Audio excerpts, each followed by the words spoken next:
All right, man. Peace, King. Peace. What's good, bro? Welcome back to the Each One Teach One podcast. I am your host, Chief, a.k.a. the Big Zo. Because nobody rep Haiti like me, and if they say they do, they lying. But I still love them because I support everything Haitian. And we got a special guest in the building today. Let's go. When you hear that Pyro Lucian, you know some fire's about to come on. Only thing. Let's go, man. Peace, brother. Bro. How you doing, bro? I'm good, bro. You know, just working, coming out, you know what I'm saying, to the Each One Teach One podcast. Amen. Thank y'all, man. Absolutely, bro. Thank you for the commute. Oh. You know what I mean? I know you came far away to come do this interview. I appreciate it. I'm saying, you know, for me, I'm like a subway surfer, so. My You know God. what I mean? So, you know, it ain't really too far. Yes, sir. Yes, sir. So, you know, I caught wind of you from Sacrifices. That was the first thing. And I'm like, my favorite track off of that, Can't Lose, right? For those who don't Chello. know, Can't Lose, Chello featuring Dub Aura was produced by this man right here. Yes, sir. I'm wearing my Big Queens, you know what I mean? Big Queens back hoodie. Now for the algorithm salute. tee. You know what I'm saying? Cello salute. Saying now for the algorithm tees coming out April 19th. Oh, you not playing. Yeah. You not playing. April 19th.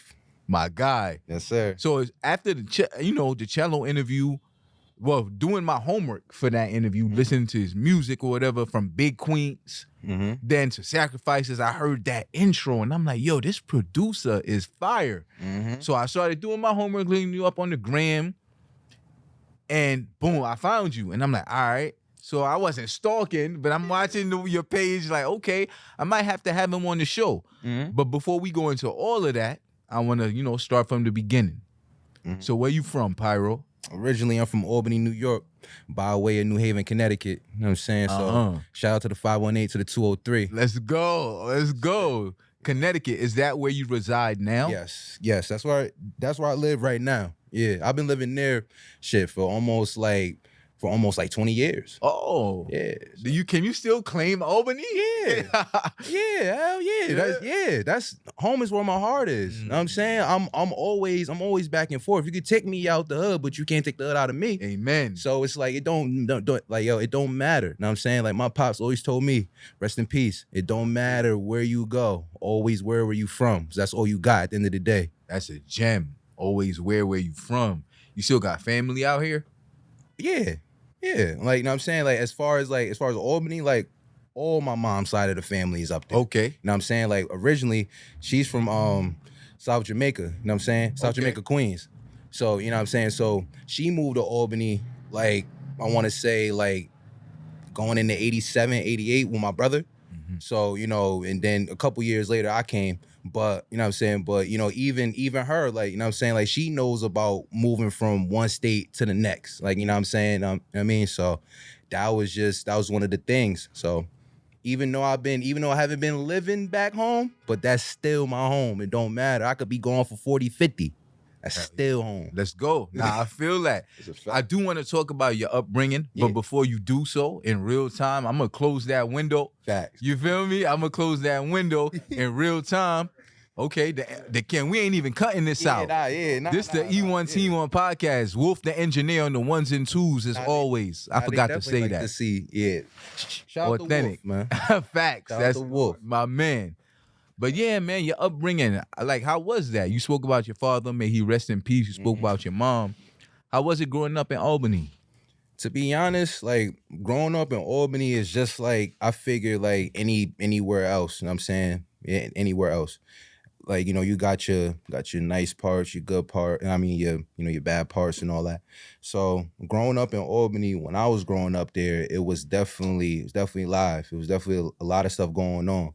Like, as far as like, as far as like the music creeping in, I'm saying, like, different, stuff with like fashion and things of that nature. So a lot of things was coming into play when I was growing up in Albany. So it's safe to say that I actually caught like the good side, because when I moved, everything went downhill.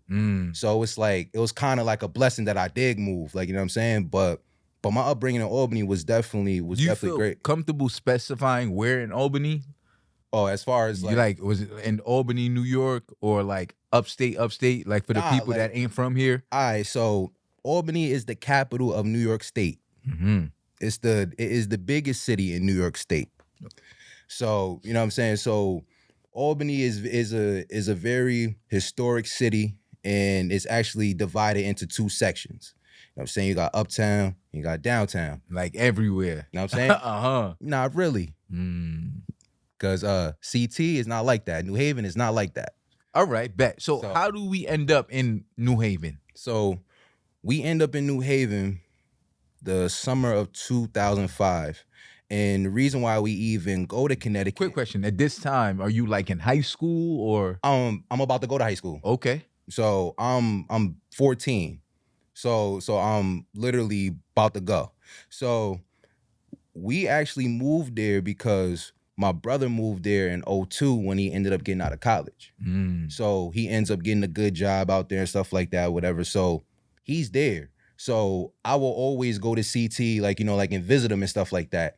Not thinking that this is gonna be a spot where we're gonna move to, because it was either out of CT or down south. Okay. But I'm glad we moved to CT. Okay. Like here in front. You know what I mean? Even though it's not here, but I don't want to be all the way down there. Nah, I got you. Feel me? But yeah, so we're here, well, there because of him. And then a year later, my niece gets there. So he's basically raising, you know, my niece. You know Shout what I'm out, saying? big bro. You know what I mean? So, and he was like, well, I'm here. Amani's here. So y'all just come. I was about to start high school. Yeah. So it was about to be a whole new environment. Yeah. Because in Albany, it's only one high school. One high school One. for the whole. One public high school for the whole city of Albany. That's crazy. One public high school. So you already know what time it is. Yeah. So, yeah. So, you know what I mean? So, and on top of that, if you was actually fortunate enough to go to like a CBA, which is like a Christian Brothers Academy, Albany Academy, or anywhere that's, you know, out of town, like anywhere be like a Colony High, like anywhere that's out of your jurisdiction, like it's actually more so like a blessing that you get to go to them schools, because Not a zoned sometimes, school. yeah, it's really zoned. Okay. Like out there is really zoned, like, you know what I'm saying? Copy. So like my mom was like, nah, we gonna take him out of here. Nah, I feel like. So, and I ended up in CT, and don't get me wrong, it was the worst day of my life, like packing up that U-Haul van, imagine. seeing, like, I'm just seeing all my peoples, everybody crowded around me. Yeah. It's like, it looked like somebody died. Yeah, Like, bro. you The know, homie leaving. Yeah, like, damn, you know what I'm saying? So, yo, they like, yo, always ask, like, yo, you coming back? Hell yeah. Yeah. And I did. You know what I'm saying? I've been going back ever since. So even though I've been out in CT for a while, that's cool, because if I never would have made it there, who knows if I'd have been sitting here. So at the end of the day, I can't even, so I can't even knock CT. I can't even knock Connecticut, because that shit said kind of saved my life. Yeah. Even though I wasn't a bad kid on that path, but you know, I mean, but in Albany, it was around that time where people was like, all right, my boys like, all right, well, I'm gonna go to school. Some of them was like, all right, well, I'm gonna just be in the streets. Nah, that's They was just really making their choice early. Yeah, bro. So I was like, well, you know, a lot of my boys is in the streets. Yeah. So I was like, my mom was like, nah. A lot of people underestimate how important high school is, bro. Mm-hmm. High school is probably where you gonna meet the first chick you sleep with, even though you know nothing about. That's a yeah. You know what I mean? It's also when you gonna meet your first crew. You know what I mean? I was fortunate enough to have the same crew since I was 10. Yeah. You feel me? But in high school, I made my extended crew. That's where you're going to pick up your first flag. So for your mother to have that vision, like, yo, we And got my to get father, you, and both your of them. father, Yeah, words, yeah, like, yo, 'cause we got to get you out of here. Yeah. Cause both of them seen where my friends was headed. Yep. So, and they knew that I'm not like a follower, but I knew how to just do just enough. like just enough to be teetering on that line. You were part of the team. Yeah. So, and of course, and of course, like, they not gonna look at me like, oh, bro ain't down. Nah, he down, but he just does this. Yeah. But luckily for me, I was able to be cool with my crew still from back home. That's fire. Still, like, you know what I'm saying? Like, one of my dudes right now, like, Tresson Burrell, he plays for the Dominican Republic. Okay. You know what I'm saying? He got, like, I want to say he has 2 overseas championships right now. Fire. And and he played for the G League. He played for the Mavericks G League. He played for the Nets G League team. He working. And these are my bros that we all played ball with together. Oh, wait. I wanted to talk about Connecticut. Yeah. Right? Yeah. Because in one of your records, you spoke about your jump shot. Oh, and that's when I wanted to ask if you were a baller. That wasn't me. That's my cuz, Chaz Money. Chaz Money. Yeah, but I am an ex-baller. Okay. Football too. Okay, all right, hold up. Yeah, So before we get there, right? Yeah. Let's talk about Connecticut now. You get there, your big bro there, your whole family come down, mother, father. We already there, yeah. Y'all there, starting a life. You go to a good high school out there, right? I mean, it was mixed, but you know what I'm saying? Shit still went down. Shit, of course. Shit, like, you know what I'm saying? Like, all right, so because at first, like my actual high school, like Wilbur Cross High School, like shout out to Wilbur Cross, governors, you know what I'm saying? So, but with them, right? So how my school was faced, like, so this is school. So this side, like in the front is the hood. Okay. But the back side is like the suburbs. Crazy. So we right bam in the middle. Yeah. So you go up this way, like you in Fairhaven, you know what I'm saying, which is like a little Puerto Rico out there. It's a whole bunch of Puerto Ricans. It's, you know what I'm saying, it's a town in New Haven called Fairhaven. Yeah. You know what I'm saying? So it's towards that way. And if you go back towards this way, you know what I'm saying, you in the Whitney Ave area, you know what I'm saying, like, you know, like the Whitney Ave waterfall, you know, the East Rock Mountain, East Rock Park. You know what I'm saying? The whole it's a very diverse community. Okay. You know what I'm saying? So high school definitely helped me a lot. Yeah. I can't even front that's the shit that actually made me stay in CT, honestly, because I wanted out. I wanted high to go school, back the home. friendships, all that Yeah, stuff you got like, from there, right? Playing ball, I'm telling you, playing basketball, especially back then, like 05, 06, going into a new town, that was like my real rite of passage. You know what I'm saying? Like, I didn't have to get down with a crew or be down with that You a neighborhood. baller. Yeah, there was like, because before I even got there, because people were just now telling me this, like, you know what I'm saying? Like, before I even got there, like, word is that I was already on my way there. It was like, yo, there's this kid coming from New York, He's about 6'1", 6'2". Oh, already. you were being recruited. Yeah, off the rip. Yeah. Okay. So it was at a point in time I was playing for like 2 AAU teams. Oh, you a baller. Yeah, I was playing for 2 at the same time. Like I would have a game like probably on like Friday night, and then I'll play again like Sunday morning or Saturday afternoon or some shit like that. All right, so then when did hip hop come into play? Hip hop was all my life. Even from Albany. Yeah, even from when I was a kid. So it's hip hop and ball, right? Yeah. Like what in our community, the two options they say we got. Yeah. Hip hop, or you either gonna have a wicked jump shot. J-Dad said some shit like that, right? Big. Oh, big. See, look at that. Don't pull my hip hop card, y'all. It's either you slinging crack rock or you got a wicked jump shot, right? Yeah. You were a baller, but you always loved music. So is it safe to say that Connecticut is where you like, yo, maybe I could start doing this? That's where I started it. Talk to me about that. So when I started, shout out to my brother Hugh Better, man. So with him, right, we was on the same football team. Obviously, Wilbur Cross, shout out to the governors. So we was already in school. So I had found out that he was doing music, and I was fucking with the music, but it was on the low. Back then, you couldn't let no one know you was fucking with the music low at all. Cause it's like, oh, you a rabbit ass nigga, you fucking producing that. Yeah, you gonna make some beats. Even nigga. still now, But nah. It's actually more pushed now than it was before. Trust me. Like, okay. You know, I know for a fact. Like, you know what I'm saying? So I'm in high school. I'm like, yo, bro, you do music? He's like, yeah, you know, I got a little setup in the basement. He was like, you fuck with music? I was like, yeah. He's like, all right. You know, we can't, you know, I went to his crib, whatever. Basement, you know what I'm saying? It was another room that was like a bedroom, but that was like a little studio area. Yeah, of course. The basement setup is essential. I looked at that shit. I looked at him. I say, yo, this is gold. We good. But it wasn't barely no equipment in there. So year after year, we would get new equipment. Okay. Like year after year. So I remember like the first ever like booth we had. This is kind of like an exclusive for the ones who was there. Go. They know. So for the booth, right? So we had like a regular like wooden door. Like it was like a regular wooden door. I think it was like two of them together, or like a big like a 2x something. It was like wood though. And it was like I want to say my man Hugh put like, I want to say he screwed pause like a fucking screen door to it. For like soundproof? Yeah. Okay. We ain't have no foam, no nothing. We just like, we's gonna put this board up and Did more with less. Yeah, and let's go. All right, right? Did so more with less. This dude had that. The screen door attached to the piece of wood, whatever, right? So he's rapping right now. Yeah. What are you doing? I'm just sitting here. No, I'm rapping. Okay.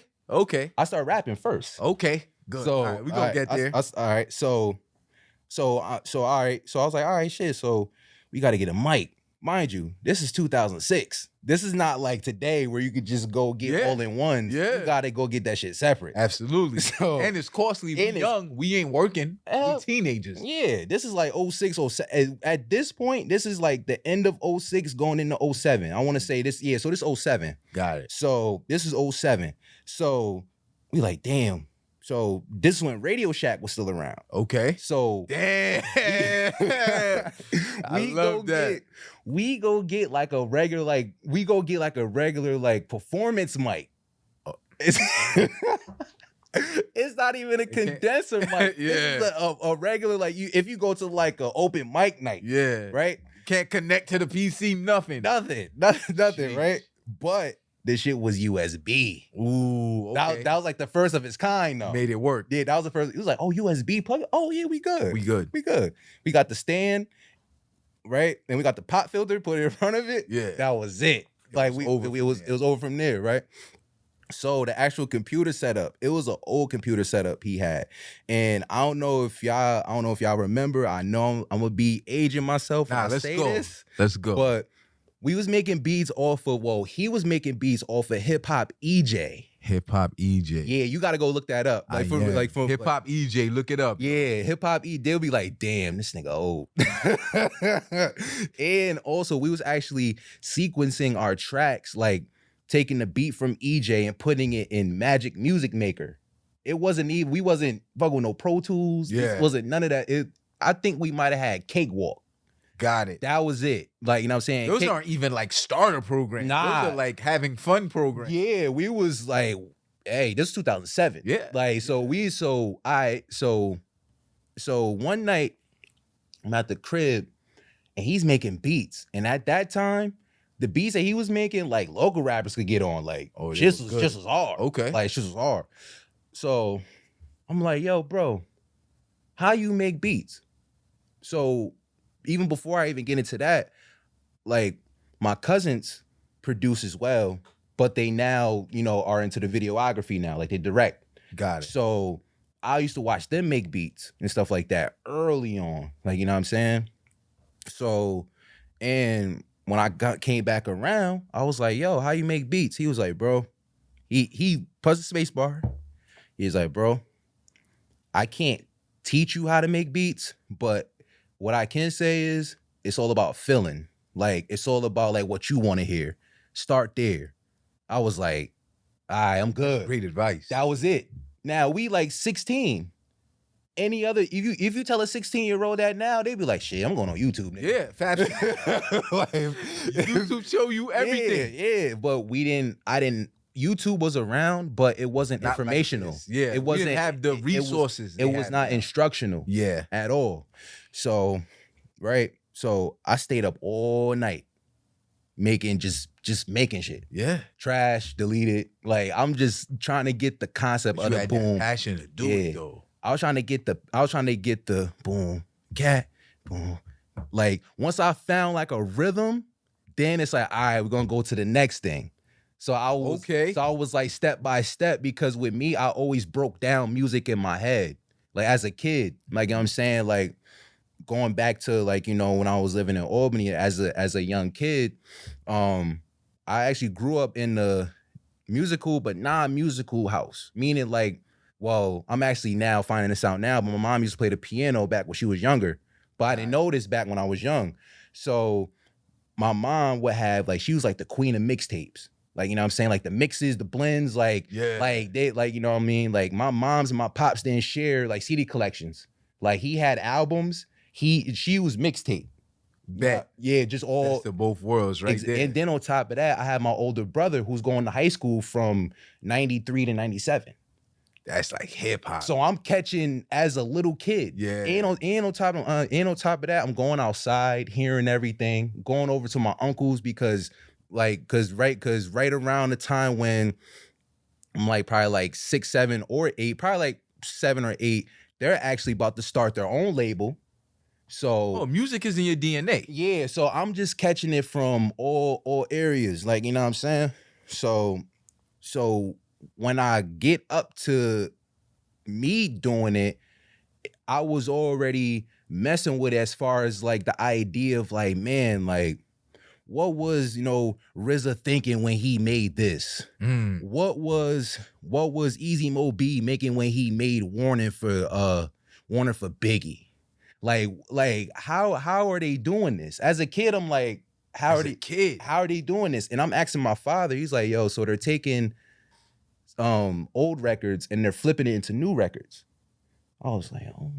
He was all right, watch this. Then he actually puts on the Isaac Hayes sample that he was like, see, these first 3 to 5 seconds make up a whole 3-minute song. I was like, oh, that's a cheat code right there. Pop showed you. Yeah. So and he the one who had me around a whole bunch of like, DJs and stuff like that. And on top of that, my dad had like a fire, like, bouncing team. He used to bounce all around Albany. Like he had like a team, like, you know what I'm saying? As far as like a security team.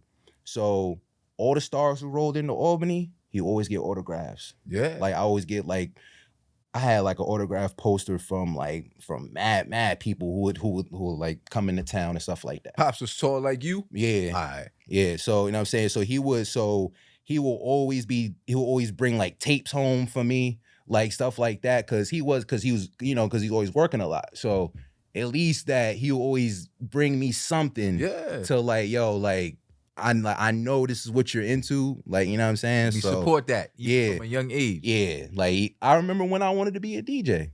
So he was like, no. You had your hand in everything. He was like, no. So what's the gentleman name that you were recording in the basement? Oh, my bro Hugh. All right, so boom. 2007, you and Hugh got the basement set up, purchased the microphone to record. You're rapping, Hugh's making beats, and he's rapping too. So both of us are rapping together. You're rapping right? Together, yeah. That's high school. Yeah, it's high school. Somewhere along then, you made the transition to just producing. I'm gonna tell you when. Let's start right now. So that night was the night where I made the transition. That night, that I was like, I'm done with rap.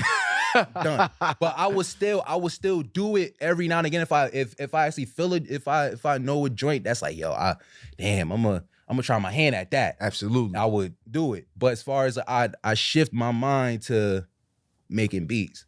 Cause I feel like it's more of a magic doing that than, don't get me wrong, writing, like, that's a magic within itself. I would never sleep on the power or like the art of writing. Never. But as far as like really matching the music to the words, that's an art within itself. Absolutely. Like, you know what I'm saying? So I feel like I was always able to, I realized from that point, that's what I wanted to do. Like really like make beats. Rap, yeah, it's cool. You know what I'm saying? But I really want to go all in. And I want to say, like, when I got home, like that Sunday, I told my dad, I was like, yo, I want to get this computer program called FL Studio. It's at Guitar Center for $100. Intentional. Yeah. Ready. He was like, all right, we'll go get it. Shout out to Pops. And when got it in, I got my first MIDI keyboard, the Axiom 25 from M Audio. That was it. No looking back. Heck no, wasn't no looking back. All right, so can we talk about the list of people you've produced for? Oh, man. Yeah. That's a lot. yeah. So we got Chello and Dub on Can't Lose. So we got Dave East. We got... What's the name of the record? Dave East record? Child of the Ghetto. Child of the Ghetto. We got Dave East. We got Chello. We got Dub. We got SNS. We got K Goddess. I got Seymour Bucks, my guy out of Maryland. Fresco Kane, East St. Louis. Shout out to East St. Louis. Damn, you're global at this point. You ain't just local with these beats, man. Who else, man? Who else? Don't forget no one. They're gonna see this. My bros, the bros, Bugatti 203 and GQ the Prince. We gonna talk about them. Yes, sir. You know what I'm saying? Those the bros. That's up in here. Yeah. You know what I'm saying? So them and Nelly, Jill Scott. Let's go. It's safe to say you got a pretty impressive resume. Fred the Godson, rest in peace. R.I.P. R.I.P. to Big Fred. Who else? My homie Keisha Chanel down in Miami, Florida.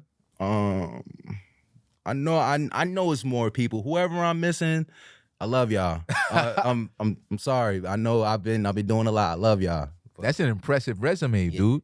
So I got a question. You mentioned all type of genres. You mentioned rappers, mentioned like party people, mentioned Jill Scott, you mentioned soul, right? Who's your favorite producer? Because clearly you can do it all. Who's your favorite? Give me your top 3 producers right now. Oh. Let's go. Kanye. Primo. For the third one.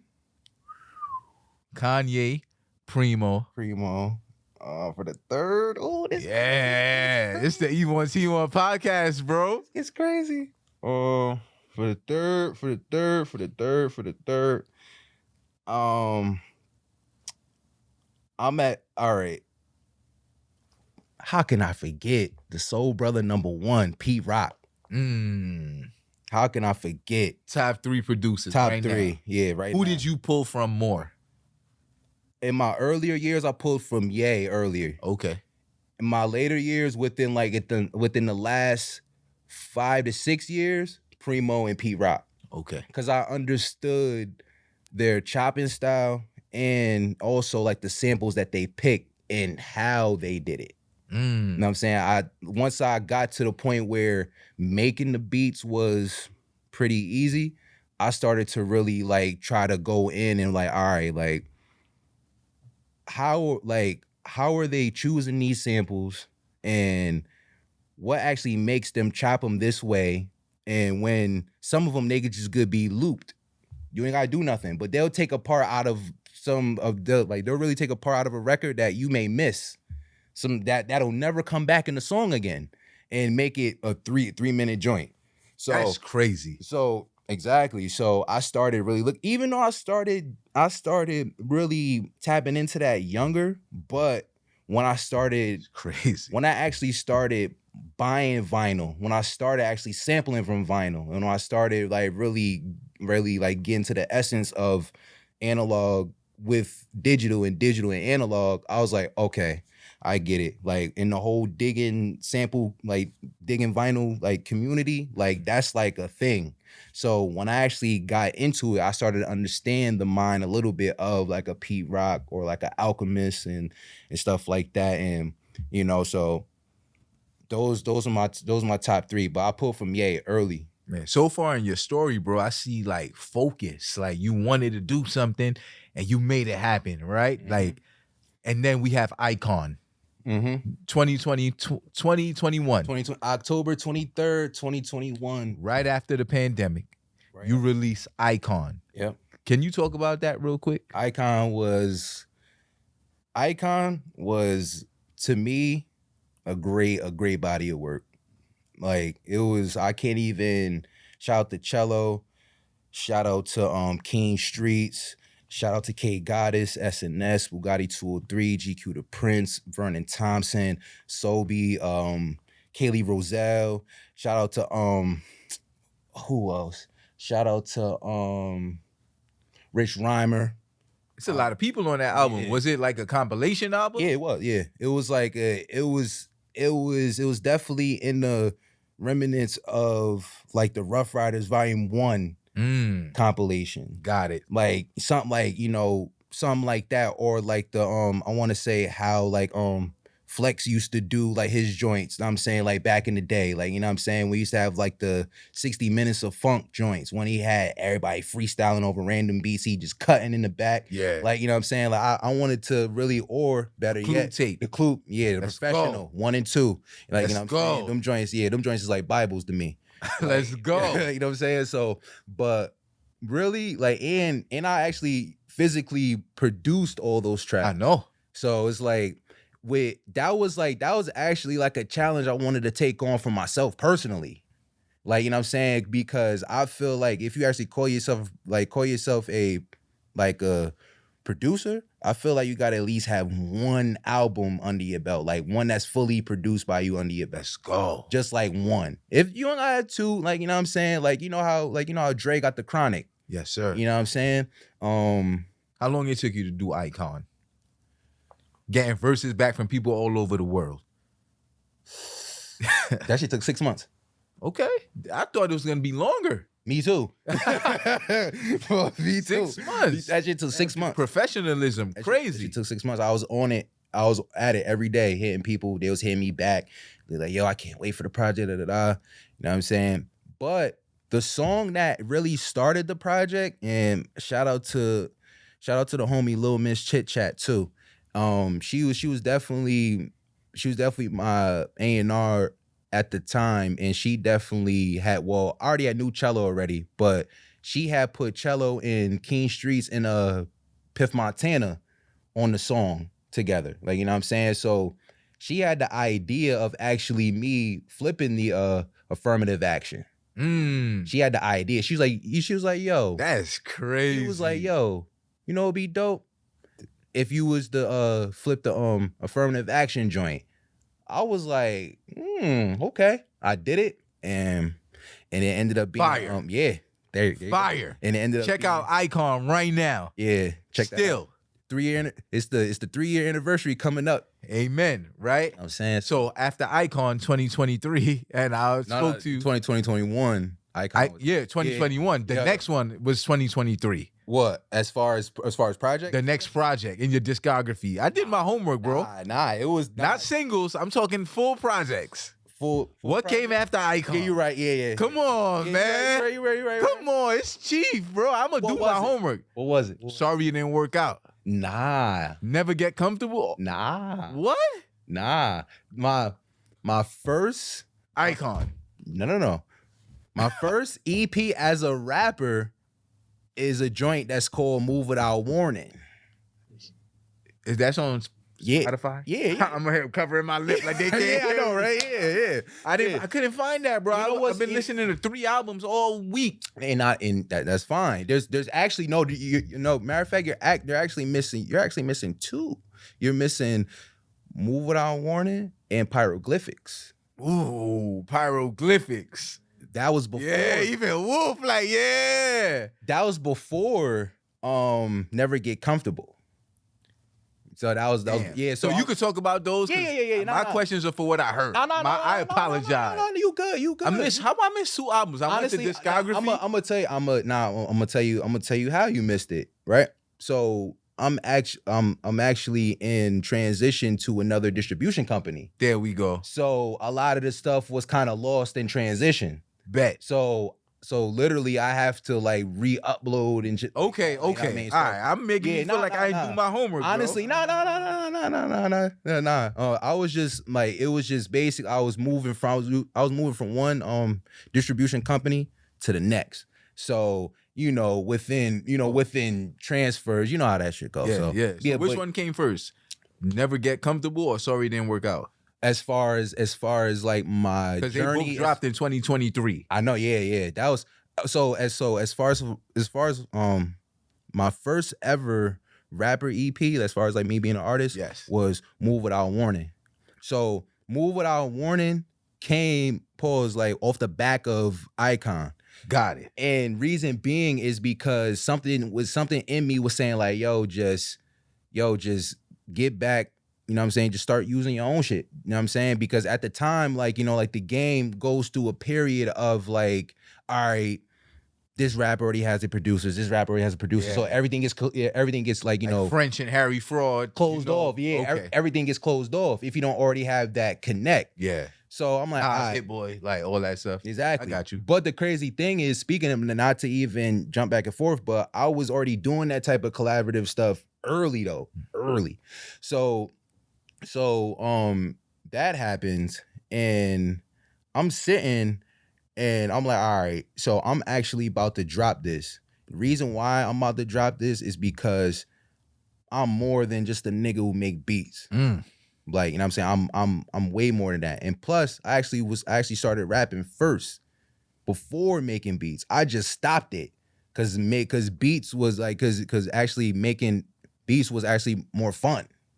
Like, you know what I'm saying? You get to try and shit like that, whatever. Like, you know what I mean? When it comes to writing and being like an artist, you gotta like live. You gotta live. And like, you teaching right now. And sometimes, like, you know, if you like a real artist who writes, sometimes you may not write for 3 months, 6 months.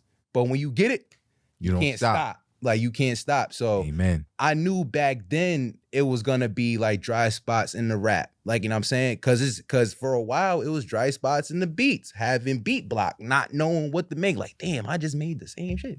Like, okay. You know, like that. I didn't think that was a thing. Yeah, nah, it is. It is. Writer's block, beat block. All right. Yeah, for sure. So I made Move Without Warning because I wanted to show, I actually wanted to, you know, broaden my horizons within like the music industry. Like, you know what I'm saying? As far as like, you know, giving myself more of a chance to actually get in the, whatever the door is. Yeah. You know what I'm saying? So of course. They getting into it, like really like to actually do it my way. Like, you know what I'm saying? Cause I was seeing that just how I see all the time where people follow stuff. Yeah. I was like, all right, if I'm gonna get in, or I'm just gonna just create my own door. And that's what I did with Move Without Warning. I basically just created my own. Damn, I'm gonna definitely tune into that. Yeah, nah. That's like the first rapper one. And I'm here listening to Sorry Didn't Work Out. Like, by then you're already seasoned. Yeah, in a sense. You know what I mean? Yeah, like Move Without Warning was more so giving you an excerpt of who I am and where I came from up to that point. Got it. So everything stopped from that point. Move Without Warning. Yeah, Move Without Warning out now. Well, it's about to be out again. But yeah. It's on YouTube though. But that was like that was the beginning of like really stepping out on my own and really like doing it for real. Because like making beats, it's like I looked at it as far as like, you know, I want to say like a temp agency kind of. It's like more so like if you're not creating nothing of your own, you're just waiting for that call. And I know like as far as like producers firsthand, like they hate waiting. Me myself. So like I say, you know what? The only way that people are gonna hear these beats if I use them. And I'm gonna use. Let's go, bro. Intention. And on top of that, I'm gonna use the best one. So people could ask like, "Damn, you using that beat too?" Yeah, bro. Using that too? Yeah, bro. But if you want something, you could. You know what I'm saying? You couldn't tap in. What shit? Yeah. That was selling point. I'm straight selling my beats that way. Cause 90% of the beats that I actually rap on, I make. Yeah. The other Pyro Lucain. Once you hear that drop, once you hear that, like that's it. But the other 10% is from producers that already had like a working relationship already before I jumped into like, you know what I'm saying? So I'm already tapped into rappers and producers and photographers and things of that nature just off of me just learning the business, like, you know, being around, you know what I'm saying? And also too by having a mentor, you know what I'm saying? Shout out to OB. OB, salute. So, you know what I mean? So he definitely taught all of us. He taught me, GQ and Gotti, you know what I'm saying? He definitely taught us about the business early. He never really held our hands or nothing like that. He's like, this is what it's gonna be. This is like the first order of business when it comes to this and this. And, you know, do your thing. Now we here. So I asked you a funny question, right? Off camera. That I want to ask again. Yeah. What's up with these album covers? What's up with these album titles? So we got Icon, which I understand, right? Icon. I want to be an icon. Matter of fact, I am an icon. Yep. Then we get like I don't know which one came first or not, but then we get Never Get Comfortable. Then we get Sorry It Didn't Work Out. Yeah. So in my mind, and I'm listening to the raps, I'm like, yo, Pyro went through a really bad breakup. Nah, it wasn't even. I'm like, yeah, I gotta ask Pyro that. Nah, you know what what? happened to you, bro? Talk to me. It wasn't even the fact of what happened to me. It was just these are things that I've been through, you've been through, like my boy's been through. Yeah. So it's like we all have conversations about these type of things. Like, you know what I'm saying? So what I did, I just took some of my personal experiences and, you know, and some others, and just created a big conversation about it. Ooh. Like that, or like, you know what I'm saying? Like, Sorry It Didn't Work Out is just a conversation on wax. It's just like a conversation that Sorry It Didn't Work Out. Yeah, like, but past the title, that's for something that people just to listen to, like that, like just the hook. Oh, what the hell was he talking about with this? But it's really, You don't have to call, like. yeah, you don't have to call. You don't have to call. Don't mess around and not miss you at all. Send a couple texts and now you feel involved, but now you want to come back and ball. Yeah, that's my shit. But the thing is though, that's a regular thing that we all say. Amen. Like, you know what I'm saying? Like, yo, if shorty drop you and you just about to get lit and you get lit and she like, Don't call. Don't call. everybody love. go through that. So this is not even nothing that's Ain't no like, rewind. it ain't no I'm block engaged spinning. now. Oh, damn. I'm about to get married now. let's Ain't no go. spinning the block. You heard Pyro. Let's go. Ain't no spinning the block. You know what I mean? So Yo, and it's a great project. We talk about you. the title, but you're a really good rapper. Thank right? you. Yeah, absolutely. Thank but you. I asked you like where your hip hop influence came from, right? Yeah. I want to ask you where your rap influence came, because when I listened to Sorry It Didn't Work Out, there's a lot of storytelling there. And it's like really good storytelling. Like I didn't get bored. I love drill music. I'll be in the gym trying to just listen to drill. Yeah. And I'm like, yo, this dude's really talking about, damn, I've been through that. Yeah. I could relate to that. Yeah. You know what I mean? So storytelling automatically, you think Biggie. Yep. You mentioned Biggie a lot throughout this interview already. Because Big and Nas is my 1 and 2. Bingo. Top 5. Top 5? Yeah. All right. Big, Nas, Jada, Big L, DMX. Let's go. That's an impressive top 5. That's a really impressive top 5. And it makes sense. Because I listened to the projects. And I'm like, yo, this storytelling, there's bars. Don't get it twisted. There's bars. Yeah. But it's not bars like punchlines and similes all day. It's bars that make you think like, oh, I felt that. I'm gonna give you an example. Like, all right, so on Boom or Bust, right? How I started it. BBLs with bad teeth. I don't got time. That's a Big L type of line. Like how he BBLs and bad teeth. BBLs with bad teeth. With bad I teeth. don't got time. So, you know what I'm saying? So that's Look at Wolf laughing. Wolf laughing in the background. you know what I mean? So that's like That is Big L-ish. Yeah, so For you know sure. what I mean? So like you said, Keep going. yeah, like you said, you don't have to call because I'm gonna mess around and not miss you at all. DMX. Like, you know what I'm saying? Yes. Oh. Like, you know what I'm saying? Oh, okay. Like, you know what I mean? I got you. All right, so all these years I found comfort in my chaos without, you know what I'm saying? Like when I started that on Foundation Floor, Yeah. Nas. Okay. You know what I'm saying? I now that you say it Know what I'm saying? and I heard it, I could see where the influence comes from. I can see where the influence comes from. Which one is your favorite As far as the song project right now? that's like asking what shit. You tell me your favorite, and I'll tell you my favorite right now. I think you already know what my favorite is. Shout out to my daughter Jackson. Shout out, baby girl. Mhm. Peace. Baby girl. She's definitely gonna love this. Which one's your favorite? I want to say my favorite as far as Never Get Comfortable. Ooh.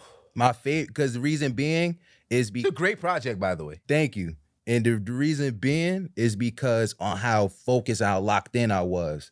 Never get comfortable. And every day after work, you know what I'm saying? Also, shout out to my assistant engineer, Zach G, and my DJ. Salute. You know what I'm saying? So, I would call him like, yo, we working tonight. He's like, all right, bro, come to the crib. What were you going through something that had you so focused? Like For never get comfortable, like you were in your zone, right? Calling Yeah. the DJ, engineer, like, yo, we working, no days off. Let's go. What we doing? Or it would be times where he can't make it. I'm in there recording myself.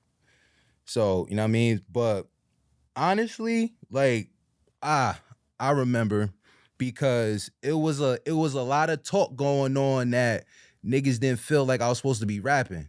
Cause you make beats so well? Yeah. Or Yeah. okay. That's exactly what it wasn't like I couldn't.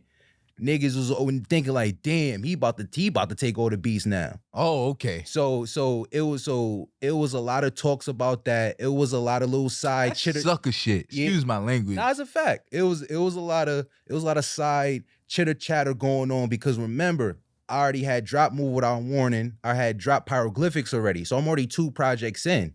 So when I had dropped Pyroglyphics, that already set the line in the sand like this nigga not playing. He not playing. But it was still some shit going. It was still some little talk going on that I would get here. But you back. were still producing and selling beats. Yeah, What's the hate for? I would say, nah, honestly, I had cut back. I had cut back on that because the game was getting dried up.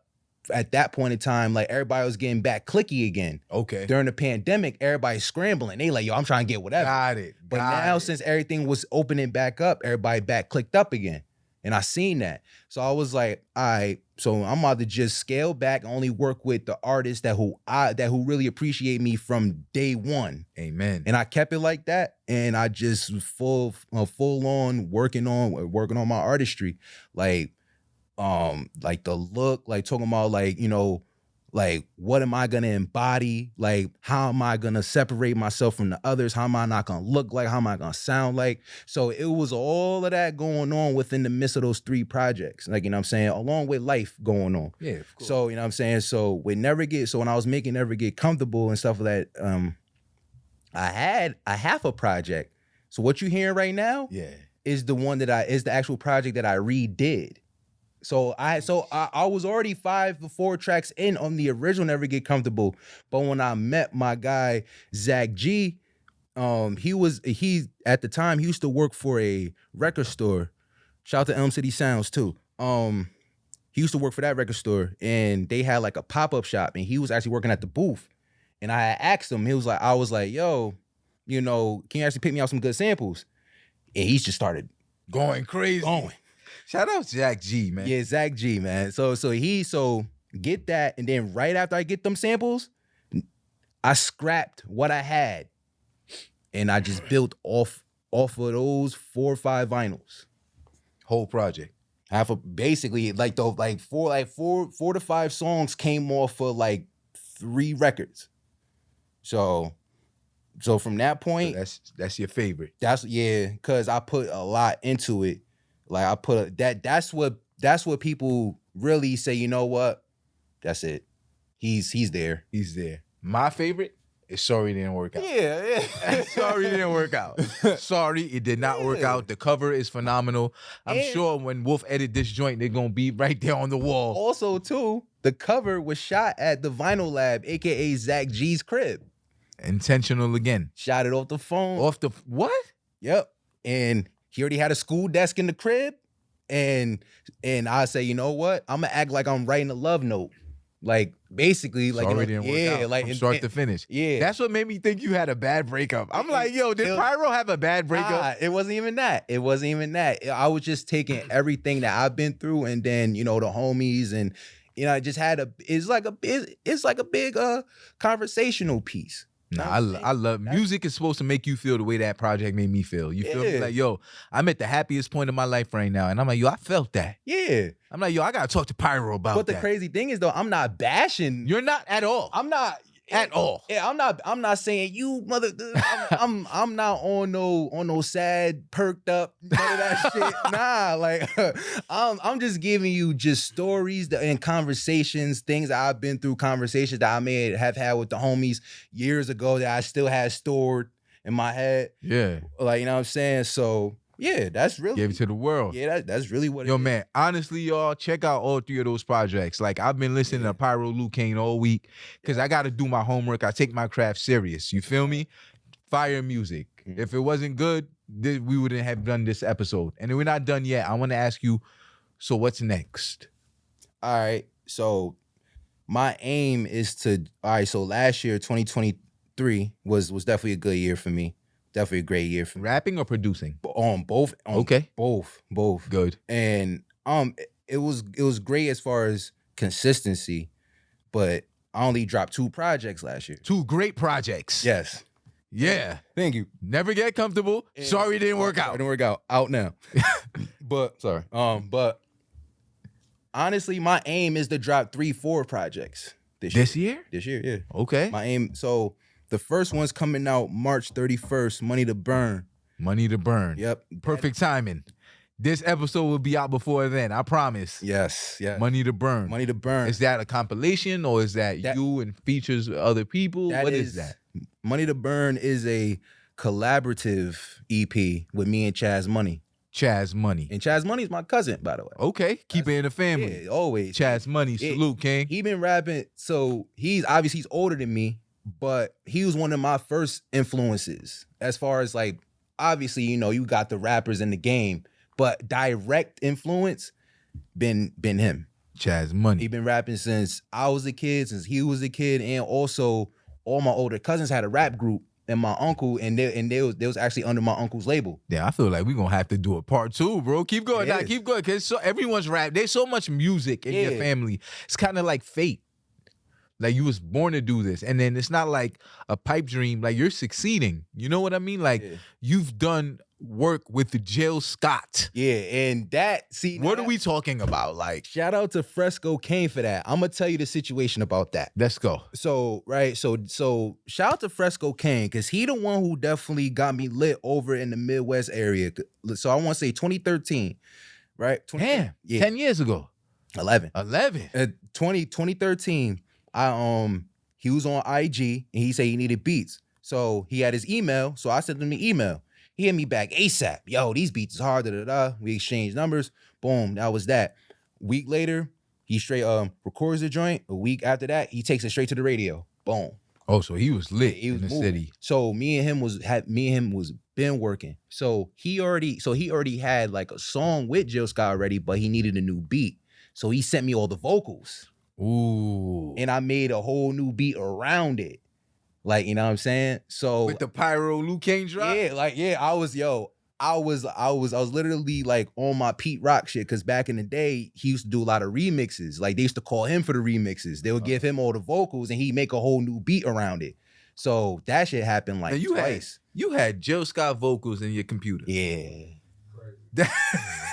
Like, I don't got them no more. I don't have them no more. It's out. I don't have them no more.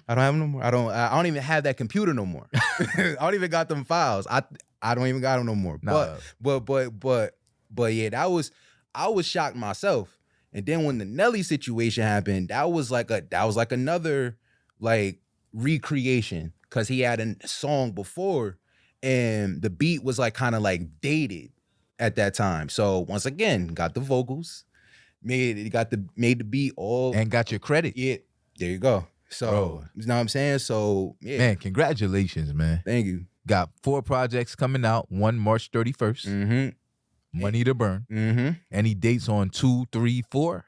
Or it's too early? Yeah, it's definitely too. Well, for the last project, the 4th project is called Where I'm From, and that project is going to be recorded in Albany. It's more so I'm gonna be back and forth. Okay. Like, you know what I'm saying? So it's really giving, so like with Where I'm From, it gives you where I came from, where I was, and where I'm at now. So it gives you circle of life. It's like another continuation of Move Without Warning, but just more mature. Yeah. And that was only like... And more successful. There you go. Yeah, thank you. Of course, you know what's crazy, man? I don't even really be seeing it like that. But other people, obviously, of course, you're not going to see your own, success if you're not like, an asshole or nothing like that. Egotistic maniac. Exactly. I feel like I haven't gone to where I want to go, but I've definitely am further than I was before. Amen. So that's what I will say. But just like in the doc with Ye, when his mom said this, she was like, when the giant looks in the mirror, he sees nothing. Nothing. When she said that, I like honestly like to keep it real, like with that doc, like you know what I'm saying, like to keep it all the way When real. the giant looks in the mirror. You know what I'm saying, like because I lost my pops back in 2019, so I know how it is to lose a parent.